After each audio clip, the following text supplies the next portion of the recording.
paperweight button. I am sure there are paperweight buttons in Los Angeles. Find me one. Well, now there's a way to get this out. Pull up on it, Grace. Pull up on it? There you go. Just like that. Just like that. Okay, fine. Well, my first clue was, I like to wear, you wouldn't know, costume jewelry, and I had one that was just a string of plain buttons, and I remembered in our church group, a lady had looked at it and said, "No, that's nice. Actually, I belong to a button club. I collect buttons." "Oh," I said, and that was the end of it, until I heard from my friend Nova, paperweight button. "Oh," I said to my friend Pearl, "do you suppose I could visit your button club once? I'm looking for a paperweight button." "Oh," she said, and she gave me a time to visit. Well, it was fun, this button club. Yeah, they didn't have any paperweight buttons around then, but there were people who had them. But there were buttons made of goldstone. Gold? No, it's a kind of glass. There were buttons made of gutta percha, which is the stuff they used to coat the first transatlantic cable. And shortly after that, I learned what was in it, but I forgot that a long time ago. But you can make buttons out of just about anything. Let's see. That year was a rather busy one. I didn't get back to Button Club the next month or the next month. It was about a year later I was going to Button Club for the third time, and I was going to get a paperweight button. Oh, and what's a paperweight button? You know what a hunk of glass is that's nice and heavy and you can see through it, and it holds paper down? Well, think a lot smaller and absolutely useless, and you've got a paperweight button. But it's pretty, and it's unusual. So I had my paperweight button, and my friend said, "You know, it is our custom in our club, when someone comes the third time, we invite them to join." That stopped me. I had so much. I had 5 kids. I had church work. I had a Sunday school class. I had too much already. I couldn't take on anything else, but I thought about it. I think I had 2 weeks to think about it. And, so for the 2 weeks I was kind of thinking, and I thought, everything else I'm doing, I'm working to change the world.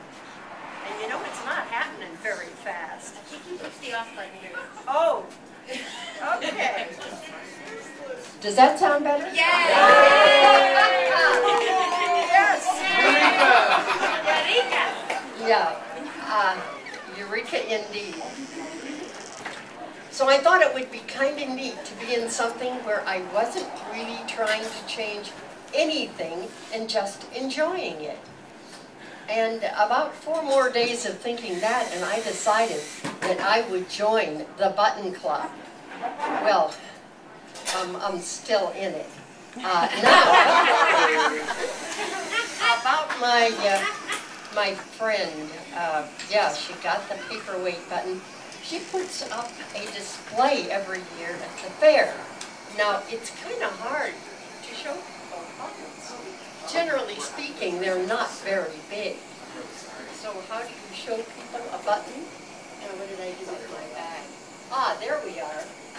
Oh, right here.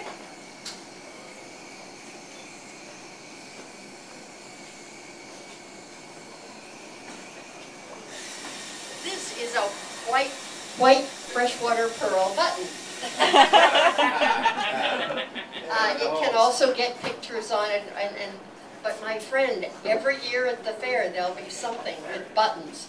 Some of the buttons you have to look at close up, but a lot of them just put the picture on it and show it to everybody. Kids love her presentations, and she's been doing it for 40 years. Yeah.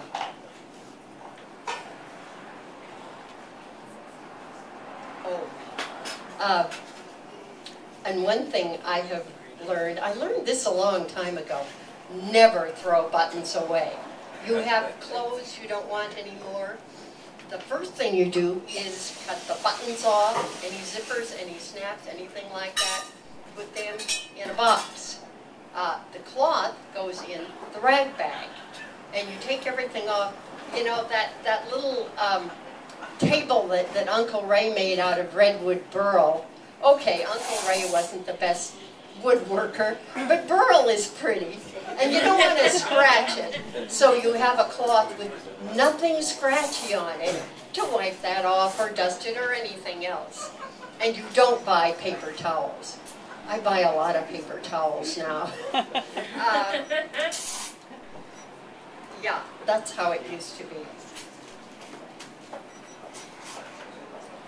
Anyway, I had about 6 more things to say, and I don't think any of them are important enough to keep you. How about a prose? Remember you taught me a prose, the poem that you did at the beginning when we were sitting on the front here? The poem. Remember the poem? How did it start?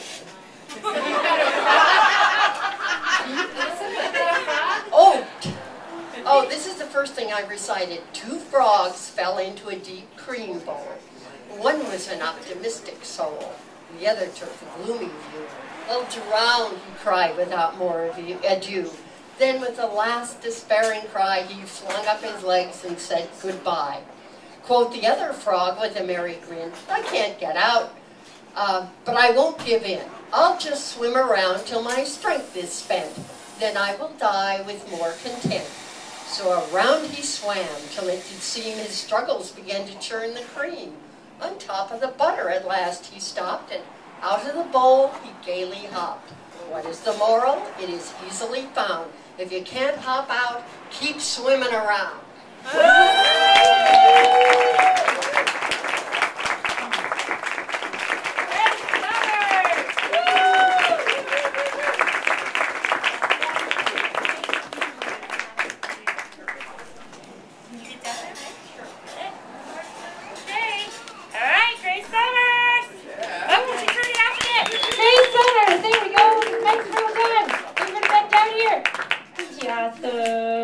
She's my rebel. I want to be just like Grace when I grow up.